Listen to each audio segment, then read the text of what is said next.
Otrabanda's main attraction is the Kura Hulanda Museum. Housed in a series of colorful colonial-style buildings, the museum is one of the best in the Caribbean, and a must on any visit to Curacao. The museum showcases not only the history of Curacao, but the history of the entire world, starting with the dinosaurs and ending with the Black nationalist movement. Inside a small hut, you find the skulls of prehistoric beasts and the world's first humans, as well as the horns of African animals and some very unusual furniture. The museum's largest exhibit is also its most interesting, showcasing the ancient cultures of India, Ethiopia, and the Middle East, including artifacts from the region's Greek and Roman period. Artifacts include Ethiopian pottery dating from 600 BC, Middle Eastern axes, jewelry and pendants from the Bronze Age, Almash zoomorphic figures from Iran's Caspian coast, 1st century Greek and Roman terracotta deities from Egypt and northern Arabia, ceramic animal statues from ancient India, a clay brick with Sumerian inscriptions, and this modern replica of an ancient Egyptian relief. Next, we explore the mysterious cultures of West Africa. Some of the museum's more unique artifacts can be found in this exhibit, such as these Chawara headdresses used by the Bambara people of Mali, and this mask used by the Kuba tribe. Artifacts also include these ivory busts from Ghana and the Ivory Coast, these terracotta figures from the inner Niger Delta, and these Malian anklets and statue. But the exhibit's most impressive artifact is this traditional wooden boat. From here we travel to the fascinating world of the Dogon people. Artifacts from the Dogon include handmade pottery, statues, and instruments such as these wooden drums, mallets, and guitar, as well as this very unusual crown. But the exhibit's most impressive artifacts are its dozens of traditional ceremonial masks, which are some of the most unique in all of Africa. The most bizarre are these Satimbe masks, which represent female ancestors, and these Kanaga masks used in funerary rituals. But the exhibit's most prominent features are its full-scale replicas of traditional Dogon huts, which include original doors. This section of the museum also features a small exhibit on Ethiopian religion and displays beautiful crosses and icons from the Ethiopian Orthodox Church, as well as these religious scrolls and this beautiful holy book written in the Amharic language. You'll also find some artifacts on Islam and North Africa, like these beautiful rifles, this holy Quran, these tools and bracelets from southern Algeria, these beautiful artifacts from the little-known Kabila Berbers of northern Algeria, and even replicas of traditional Arabian architecture. Next, we view the magnificent bronze and copper works of Nigeria and Cameroon, some of which date as recent as the 18th century and as far back as the 12th century. The exhibit's main attraction are its large statues of key tribal figures, such as this dancing queen, mother of the fawn. But its most unique artifact is this large ceremonial pipe, which was used by the Fon people of Cameroon. Next, we explore the brutal history of the transatlantic slave trade. From 1662 to 1863, Curacao was a major hub for the transatlantic slave trade. During that 200-year period, thousands of slaves were brought to the island from West Africa by the Dutch West India Company, mainly to mine the salt pans. Today, relics of this gruesome past sit on display, such as these Dutch military uniforms and replicas of slave-carrying ships. But the exhibit's most haunting relics are its dozens of chains and restraints, including this gruesome neck restraint used to punish slaves. In fact, the rattling of the shackles still echoes through the museum. Just outside the exhibit, you find a replica of a traditional African bruja hut, which was used to treat sick and injured slaves. Next, we visit a small exhibit on the Black nationalist movement, which includes a small exhibit on the life of famous black revolutionary Marcus Garvey, as well as these original costumes worn by the infamous Ku Klux Klan. Our last stop is an outdoor exhibit displaying local contemporary art, which includes a statue of a nude slave boy and a colorful mural depicting family life on the island. I just bought this box of Curacao liquor in town. This is the famous drink of the island. You can see it comes in 5 different colors: green and orange. This is the famous blue, white, and red. And the colors are added through food coloring.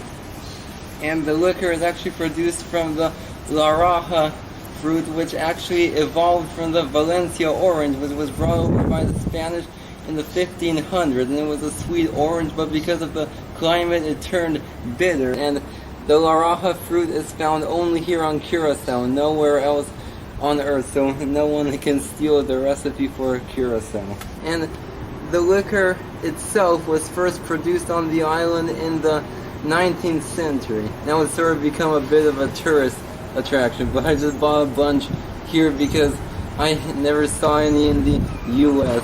Hopefully they won't confiscate it at the airport.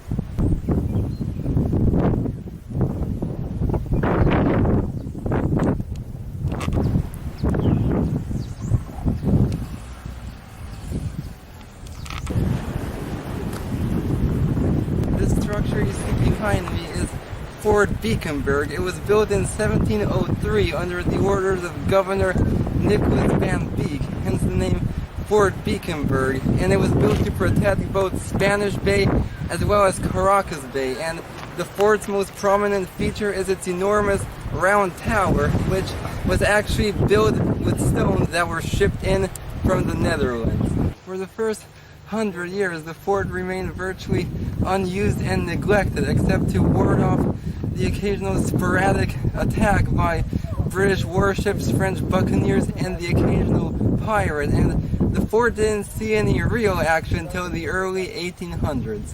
In 1800, the Dutch lost possession of both the island and the fort to the English, but they quickly regained possession in 1803, and then in 1805 the fort helped repel not one but two attacks by the English. The English refused to back down, and just 2 years later the Dutch once again lost possession of the fort after Dutch soldiers overpowered their commanding officer and fled the area, surrendering the fort to the English. This time, the English held on for much longer, but the Dutch eventually regained possession of the fort in 1816, and it remained a Dutch military outpost until the 1850s.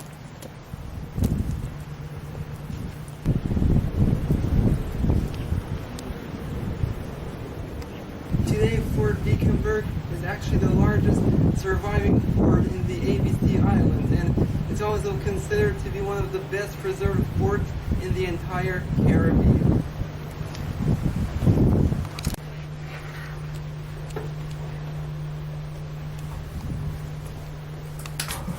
Huh? Where are you going, God? Oh my Lord.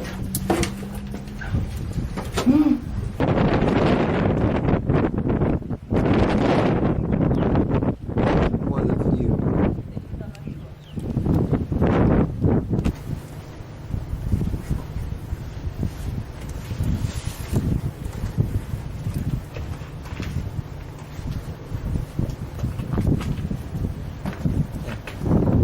I heard they're doing some restoration on this fort, so I'm not even sure if this ladder was intended for tourists, but I used it anyways.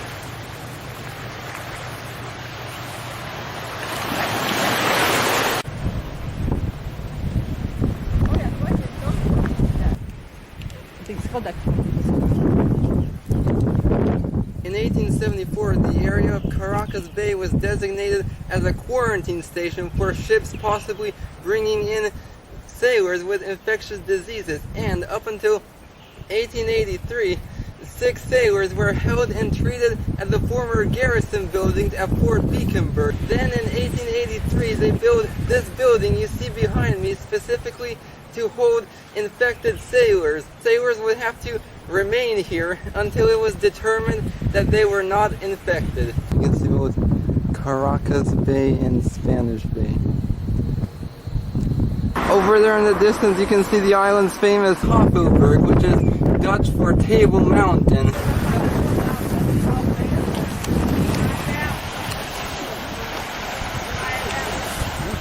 I'm at this beach in Jan Thiel, and around here is supposed to be a small sunken tugboat. So I'm gonna head down there and see if I can find it.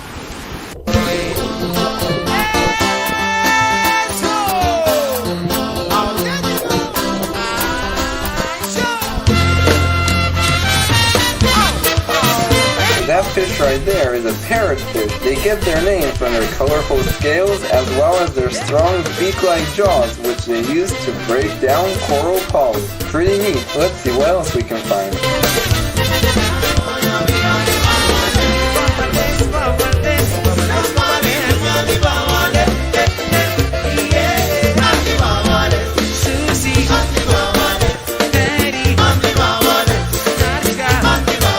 Strange looking fish we see right here is a spotted trunkfish. They're closely related to pufferfish and are protected by 2 sharp spines and bony armor. However, if their tough body fails to protect them from a predator, they'll secrete a toxin from their skin. Thankfully, they pose no immediate threat to divers and are a favorite among snorkelers.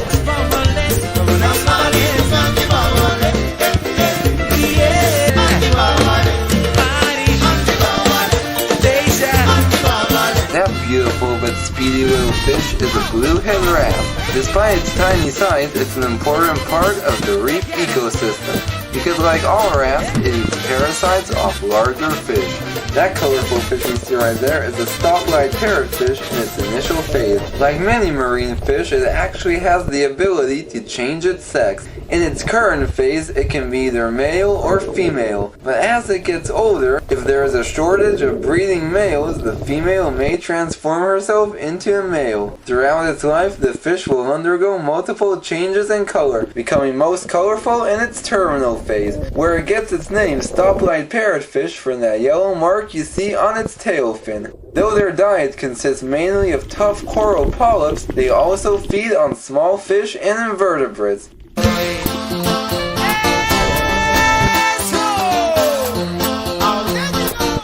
That fish right there is an ocean surgeonfish. They're often found swimming with schools of Atlantic blue tang. Now this one is demonstrating they love to feed on algae which grows on the rocks along coral reefs. ¡Arriba las manos! ¡Arriba las manos! ¡Arriba las manos! It's pretty nice down there. Unfortunately, I couldn't find the shipwreck, but I did find a boat anchor and I did see a lot of nice coral and fish. That guy just caught one of the spotlight parrotfish I saw down there. Now he's cleaning it.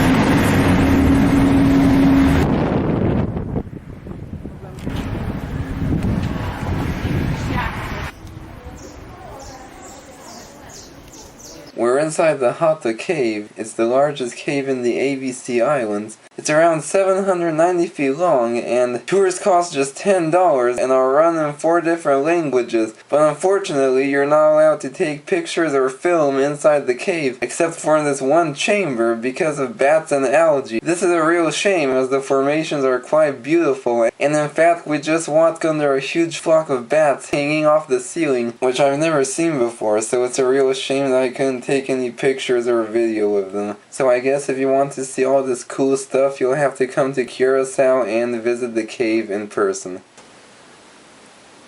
After visiting the main cave, check out the park's Indian Trail, named for the Kaiketio Indians who inhabited these shallow limestone caves. Just watch out for the poisonous manchineel trees. Hato. Small one.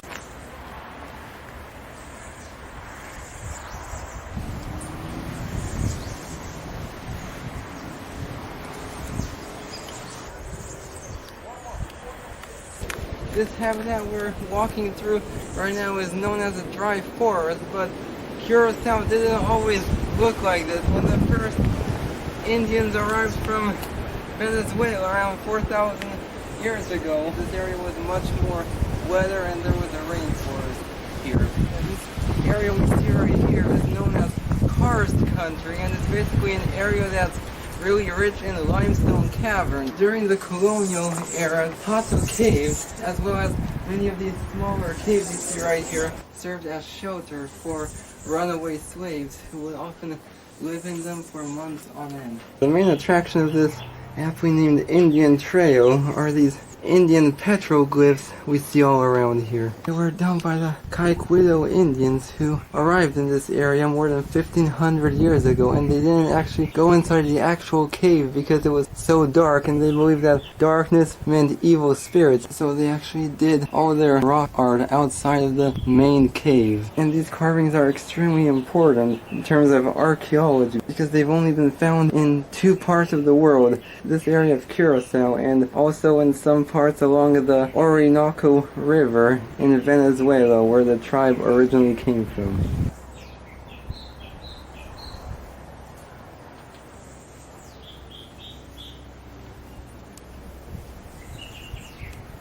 The ABC Islands actually have some of the highest concentrations of caves in the Caribbean.